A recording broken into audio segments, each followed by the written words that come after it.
Welcome to Buffalo Campday Recap. I'm Thad Brown. Carl Jones joining us back again in the saddle here, in for AJ Feldman on this Tuesday. It is the end of day 6 of camp. Bills will have a day off tomorrow. And Carl, look, it was hot out there, as hot as it's been. That's why we are inside for this edition of Buffalo Campday Recap. But let's start with the guy who I think was probably the star of this day of camp, and it's a name people are dying to hear succeeding, Von Miller, who in his first full padded practice, I thought played pretty darn well. It's hard to grade the guys up front without pads. I know the first 3 days of practice, you're like, oh, did they get to the quarterback? Did they bend? Because it's kind of hard for the offensive linemen to block them. Defensive linemen, hard to move guys around, period, without pads. I saw him make a few plays today, turn the corner a little bit. That signature Von Miller bend, where like, how in the world is he like running sideways on the field right now? Don't know if I saw that today, but he did make some pressures. He had a stunt where he got in Josh Allen's face in the third down drill as well. So I wouldn't say it's like vintage like what I saw 2 camps ago, but it was an encouraging step considering what we last saw him in January. No doubt it was significantly better than last time he's been on the field in a full pad situation. I counted 8 pass reps. They were all against Spencer Brown, by the way, for what that's worth. And I had him in for two solid wins of a rep.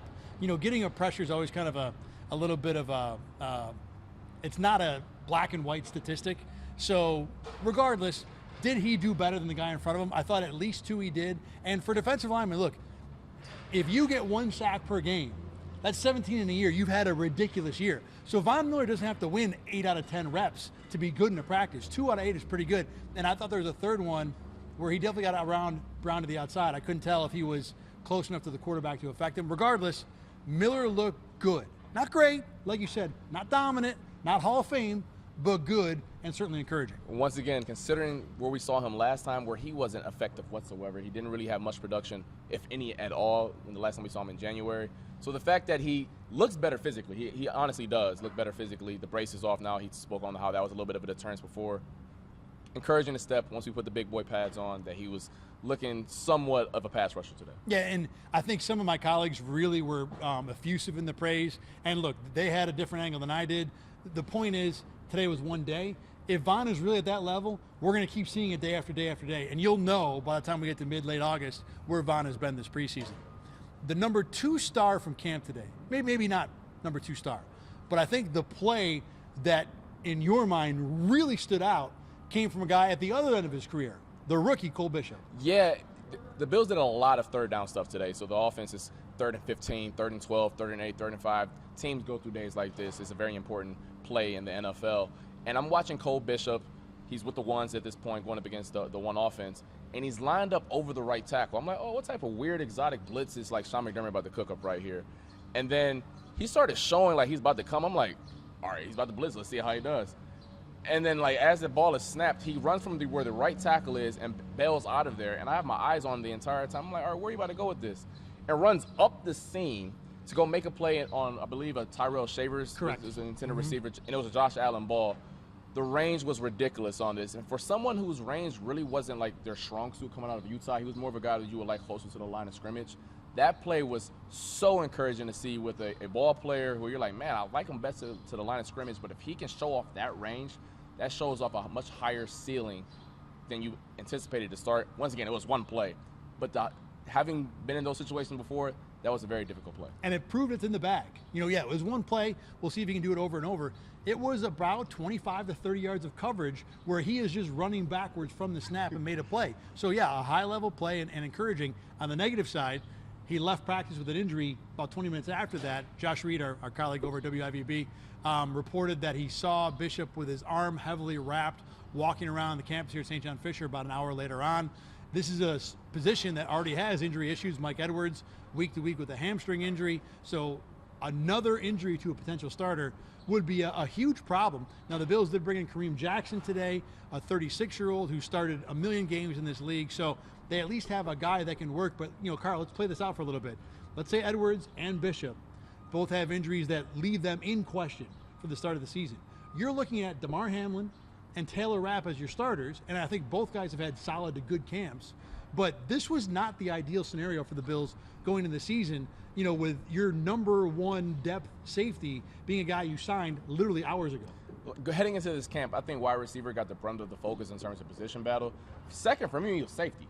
Like, you wanted to see who stood up from the pack, how would the rookie look, how would DeMar Hamlin look with a legit offseason, not coming off of a cardiac arrest.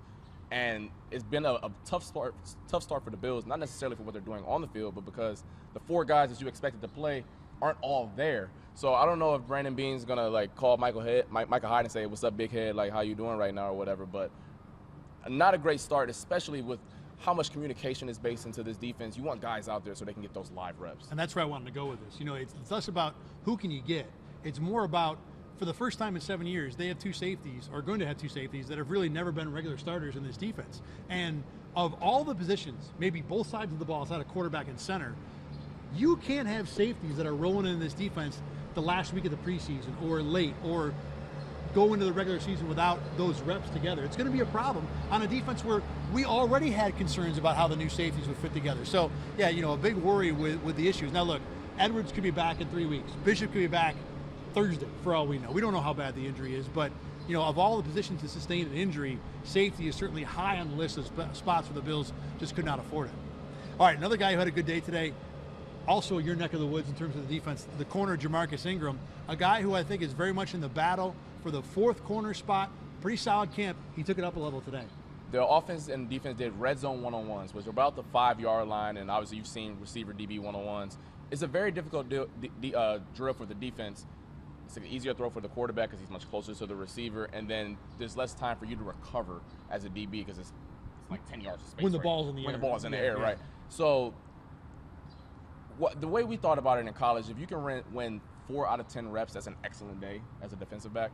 Jamarcus Ingram went 100%, better than Steph Curry. He was great. I think he was going up against Justin Shorter for most of those reps. He won 4. He didn't win 4 out of 10. He won 4 out of 4. Yeah, he was amazing. And I think the thing that stood out the most from him, he's long, really, really long. And that helps out in this drill right here where there's not a lot of space. So if I'm beat just a tad, my 33-inch arms can make up for the fact that I may be a little bit out of position. So he's had a really strong camp considering where he's come from. I know last year he got some time in that Jaguars game.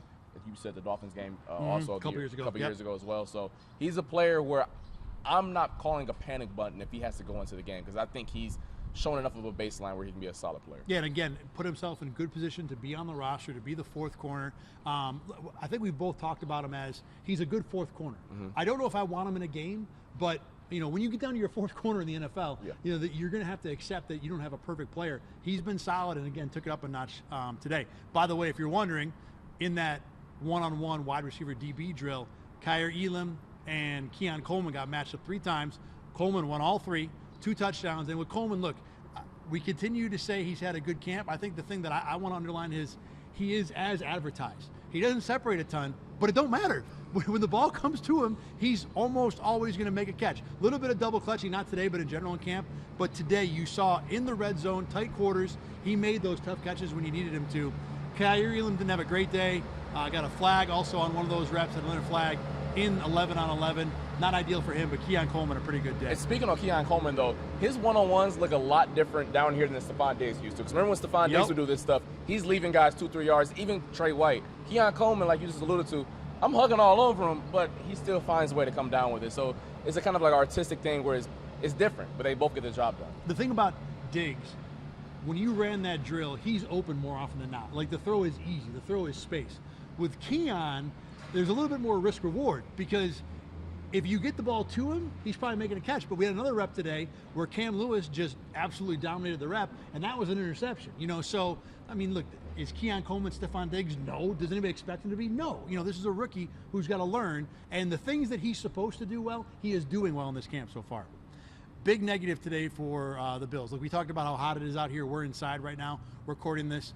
After practice, Alec Anderson was taken in an ambulance to a local hospital because of a heat-related issue. There was a lot of concern on the faces of many Bills staffers, offensive linemen, as you might expect, after practice as you know this scene was unfolding over by the medical tents behind the practice field next to the stands here.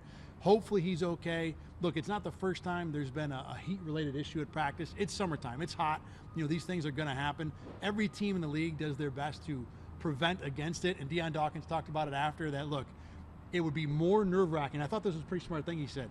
It would be more nerve-wracking as a teammate of Alec Anderson if the Bills had not seen their medical staff handle all of these major issues the last couple years. Not just DeMar Hamlin, of course, but Micah Hyde, Dane Jackson, guys who've been taken off the field in an ambulance. I think the Bills feel pretty confident that whatever can be done will be done. Hopefully still Elk Anderson's going to be okay, though. Yeah, it was really, really hot out here today. And at some point, I believe that like around 11 o'clock where the sun starts to go up, you start to feel it a little bit.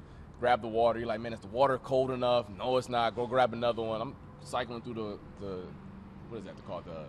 The Gatorade little thing over there. Or the cooler, excuse me. I'm sorry. I'm hot right now. the cooler. And I'm like, man, it's not cold enough. Nonetheless, I hope he's all right. But it was steaming out here for sure. Speaking of Dion Dawkins, he addressed the media for the first time in camp. And as always, Dion was worth the price of admission. A lot of fun things to say. What was probably the thing that maybe stood out the most for you from the thoughts Dion had? Because I have 2 or 3 ways I could probably go with this. For me, it's his motivation going into this season. A guy of his stature who's been in the league a fairly long time, who's been recognized. He's been an All-Pro 3 times. He just got paid this offseason, got a nice pay raise in that regard. So what else keeps you going? Like what gets you out of bed every single day? And he said it's being an All-Pro. And it's something that Joe Brady talks to him before every single meeting, practice, that he wants to take that next step.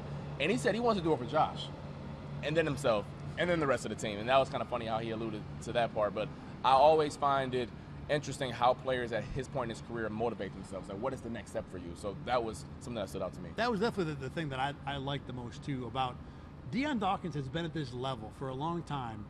He's good. He's never really been elite, though, in this league. He's never been at least talked about with the great tackles in the NFL. And no one's going to complain. I mean, the guy can do his job as well as anybody that is out there.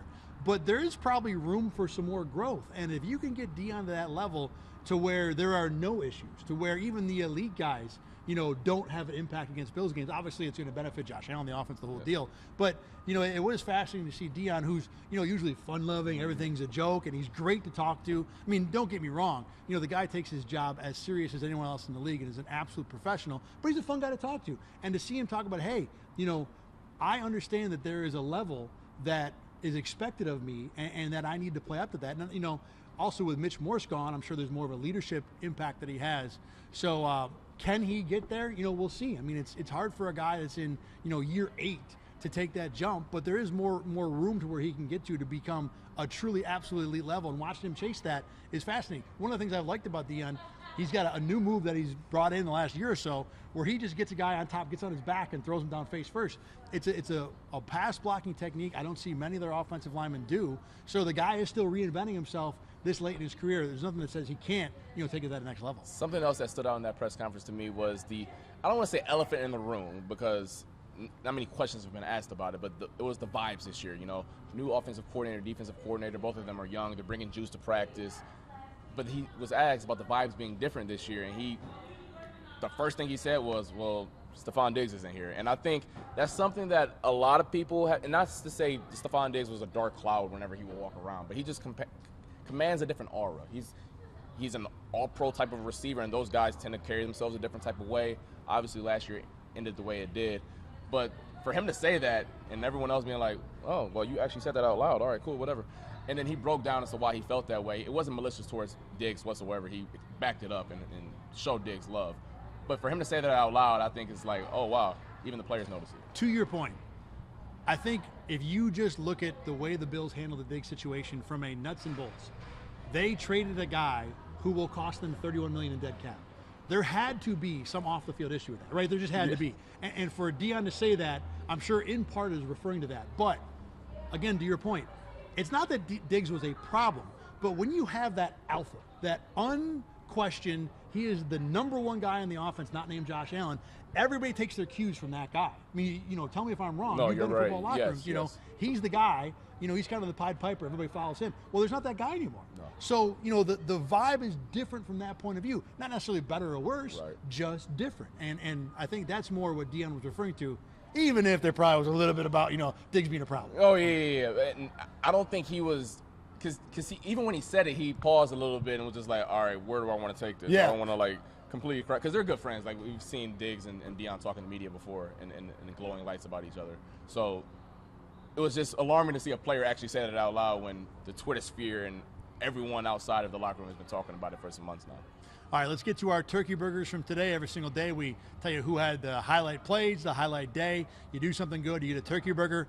Carl, you are the guest today. You may go first with your turkey burger. Oh, wow, I'm going to talk about a defensive back. Who would have guessed? Cole Bishop, I still think that play, the Bills PR won't tweet it or anything like that because he didn't come down with the play or intercept it, but I can't undersell how great of a play it was. For a safety to show off that type of range, go from one side of the, not one side of the field, literally the line of scrimmage and go deep. It's very, very encouraging to see, especially for a rookie who hasn't really shown a lot so far. Some of that has to be due to the fact that he's a rookie, not a lot of obvious passing down situations. Today they were given a chance to throw the ball down the field, and he came up with a spectacular play. A player. Can't give you A+ because you ain't catch it, but I'll give him a 9.5. Joe Brady did say that today was a 3rd and long day, so unsurprisingly, many of our turkey burgers are going to be defensively. I think they all are going to be defensively because, look, it's 3rd and long. The defense has already had an advantage. My first one is going to be Von Miller. We talked about him already. A couple good moves. You know, you saw him go to the outside. You saw him go to the inside. There's definitely juice there. I don't know if it's old Von Miller, like you said, but it was day one for him. The other thing I want to point out, too, Von Miller had yesterday off. Everybody else in this field, this is their 6th practice in 7 days. That second day of pads, you sore. Oh, my Lord. Yeah. So Von Miller was playing with the deck stacked in his favor a little bit, but regardless, an encouraging day for him for sure. Absolute turkey burger, easy one. Actually, I'm going to go to offense. I'm going to give Curtis Samuel one. He caught 2 over routes on that side of the field over there, and it speaks to more of how he's been used throughout camp. He's kind of been used everywhere. He was used in running back drills earlier, like pass option stuff. The Bills clearly have a plan for him to move everywhere. Just everybody eats offense. He's not going to get targeted a ton in St. John Fisher, but he's been used in different ways. That was down the field, like at least 20 yards down the field. So I do like the fact that he's being used in a lot of different spots so far. Number one thing I'm most curious about with this offense is what they do with Curtis Samuel. How do they use him? How many different ways do they use him? My second turkey burger, Rasul Douglas. This is an easy one. He had a walk-in pick 6 today against Josh Allen. The receiver was Dalton Kincaid. You can actually talk about the play a little bit better. I was watching D-line, but I saw enough of it to see 31 high step into the end zone.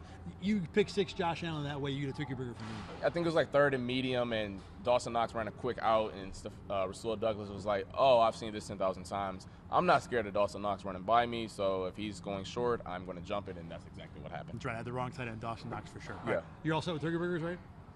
Jamarcus Ingram, just once again, for what he did down here, really solid camp, and to do what he did in one-on-ones, I know he's going to get a lot of love with the red laser and meeting set.